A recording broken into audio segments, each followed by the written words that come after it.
Hey there, I'm Joel. This is going to be my first music review, album review, thing like that. So, thank you if you're watching. Uh, alright, bear with me. It's probably going to be really loose and mixed up and stuff, okay? Um, I'm going to review Danny Brown's XXX. And the XXX stands not for like porn and dicks and vaginas and stuff like that. It stands for 30 in Roman numerals. But XXX is the perfect name for this, not only because he is 30, and this is sort of, kind of, looking back on his 30 years. It's also like, I've never heard him before, so maybe this is just what all of his work is like, but this is some of the most obscene, crazy rap I have ever heard. I mean, like, it's like the mixture between Lil Wayne and Lil B. Like, it's Lil Wayne's spitting. Like, he reminds me of Lil Wayne when he raps. Like, his spit, his flow. And then his lyrical content is somewhat like Lil B's, where, like, it's just like, who gives a shit? Let's just talk about how many girls we have sex with and just the obscene ways that we do it. Let's talk about making Sarah Palin gag on our dicks.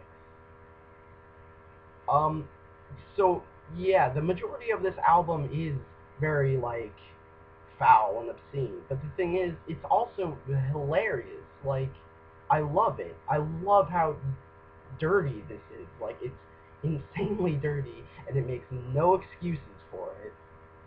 And it's just, it puts this big dumb smile on my face thinking about how he says he's gonna give a girl stretch marks because of his dick size. It's There's nothing else like it. But then there are also tracks on this which I think base it in reality, because the rest of it is fantasy, and the serious tracks are the ones that just put it down and say like, oh, this is also the real world. The tracks about his drug addiction. There's this track called DNA or something like that. That's about like how his drug addiction is in his DNA. Like, you know, he is addicted to drugs because, like his parents were, or something like that, something along those lines. I'm not really sure. It's hard for me to tell what's real and what's not. But when he does get serious, you do feel him. You do like understand that he had serious troubles, and he's not just talking shit and gonna make people feel sorry for him. It seems genuine.